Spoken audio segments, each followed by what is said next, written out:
We're going to invite up Mr. Philip Howard. How many folks have been down to the Village Craftsman here on Howard Street before?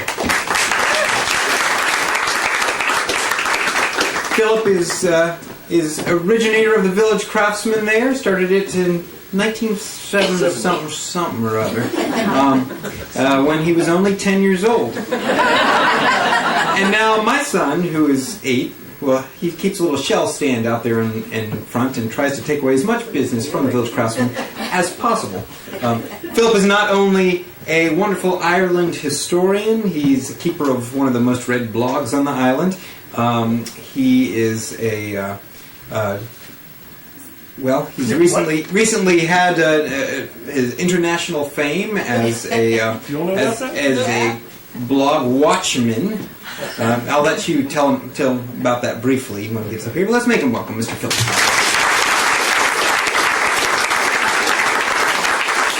What David is talking about is on my blog. Up until just about a month ago, the most page views I ever had on any blog was 567.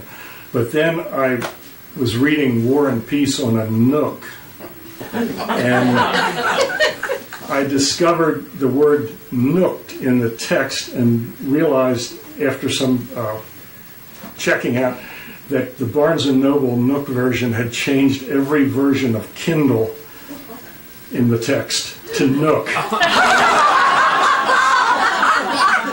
And I put that on my blog. And remember, the most page views I ever had prior to that was 567. And sometime this afternoon I looked and I had something over 62,000 page views. If you go back to your computer and just Google NOOKD, you'll see all these references to my 15 minutes of fame. First-time visitors to Ocracoke often think of this island as an isolated backwater with very little connection with the outside world. And that is actually quite a mistake, because over the years, Ocracoke has played a significant role in a lot of historical events. During the Revolutionary War, for instance, Ocracoke Inlet was the main entry point that took weapons and supplies to General Washington's troops in Valley Forge. Probably few of you even knew that. Ocracoke and the Outer Banks was also a significant player in the Civil War. The very first naval battle in the Civil War took place on the Outer Banks. And many of you may know that Ocracoke played an important role in World War II. There was a Navy base. I don't know how many people realize this, but there was a fairly large naval base on Ocracoke. More than 500 men were stationed here on Ocracoke, protecting waters offshore from German submarine attacks. But it took at least 25 years or so for most Americans to realize what was happening offshore the Outer Banks. That was kept secret during the war, and for several years after that, hardly anybody knew about it. And in that period of time, particularly the first 6 months of 1942, almost 400 ships, Allied merchant ships, were sunk in territorial waters of the United States, all the way from Cape Cod to Florida. And 80 of those attacks on ships took place right off of the Outer Banks of North Carolina. And even though most of the country didn't know what was happening, residents of Ocracoke definitely knew what was happening, because every time a torpedo would strike an Allied merchant vessel, the explosion and the resultant force of the airwaves would just rumble across the island, and buildings, houses would shake, windows would rattle, and plaster would fall off the walls. And island residents would rush to the window and they'd pull back these blackout curtains that they had on the windows just to be able to peek out the window, and that's when they would see the sky just aglow in red, yellow, and orange colors as the ships caught on fire. And then moments after that, a huge column of oily black smoke would rise up from the vessel before the boat sank to the bottom of the ocean, leaving an oil slick that burned for hours and hours, generally all night long. And it was an awfully traumatic time for people on Ocracoke. And you might imagine that caused islanders a good deal of anxiety, and if you thought that, you would be correct. But it wasn't just from January of 1942 that Ocracokeers started to be anxious about the war. And that's because as early as 1936 and continuing through the late 1930s and into the early 1940s, there were a number of stories that were published in national newspapers about German spy rings that were operating in, first of all, Brazil and Mexico and other Latin American countries, but eventually they were discovered in New York City. And in 1938 and 1941, there were a number of sensational stories in newspapers about spy rings, about arrests and trials and convictions and punishment of Nazi spies from New York City. And there were something over 4 people that were convicted of espionage prior to the outbreak of World War II in this country. Excuse me. But on Ocracoke, well, first of all, I should tell you that all those stories just trickled down, particularly on the coast, anywhere on the eastern coast, in cities and towns. Everybody was suspicious of strangers, particularly strangers with German accents, and afraid that they were German spies. In 1938, there was a young man who was a graduate of the University of North Carolina at Chapel Hill, who moved to Ocracoke and worked at a hotel, one of the early hotels, the Wahab Village Hotel. Today it's referred to as Blackbeard's Lodge. And he was a poet and a writer, and he worked for several summers and actually stayed through the winter. And in 1940 and 41, he organized what Ocracokers called an artist colony on the island. The official name was the Island Workshop, and he invited a number of people that were fairly well known. There was a nationally known sculptor that came.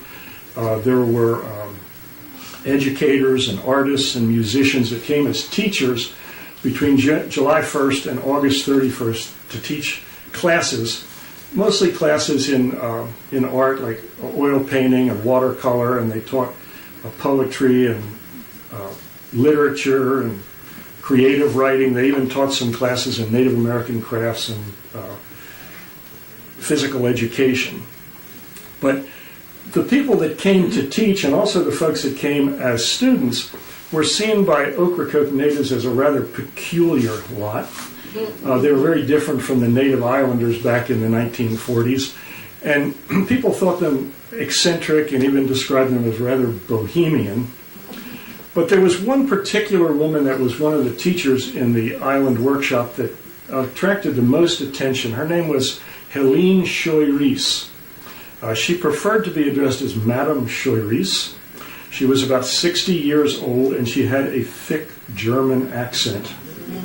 She also dressed in traditional German costumes with pleated gathered skirts and laced bodices. And rumors began to spread around the village that Madame Choiris could well be a German spy. And there were 2 teenagers on the island. Some of you may remember Laney and Calvin. Actually, Calvin lives right beside the theater here. When they were teenagers, they decided that they were going to create their own self-appointed counter-espionage program on Ocracoke. And when Madame Choiris and some of her colleagues were out at the beach one afternoon, they snuck into her room at the Wahab Village Hotel and snooped around looking for incriminating evidence. They never found any. And that's because Madame Choiris I did some research about her about 4 years ago and discovered that she was the polar opposite of a Nazi spy. She had grown up, she was of Jewish heritage and had grown up in Austria. In the 1930s, she and her husband Gustav Scheu were hosts for dinners and salons that were mostly left-leaning. They invited a lot of artists and musicians and philosophers. She was actually one of the early supporters of the women's rights movement. And so she was definitely not a Nazi sympathizer. But on Hatteras Island in the summer of 1942, 2 German Americans came down there and stayed at Maud White's boarding house for several days. And that, I think, is an entirely different story. These 2 people, who also had thick German accents, spent a lot of their time inquiring about the movement of the Coast Guard and the Navy personnel that was there, and they were particularly interested in the offshore navigational instruments, buoys, and navigation lights, and they spent a lot of time taking notes, copious notes, and drawing maps, and mailing off letters and packets to somebody on the mainland. And Miss White, who was also the postmaster and noticed all that was going on, alerted the authorities, and I understand that they were picked up, and I'm not exactly sure what happened to them, but there is some credible evidence that they were in fact Nazi spies.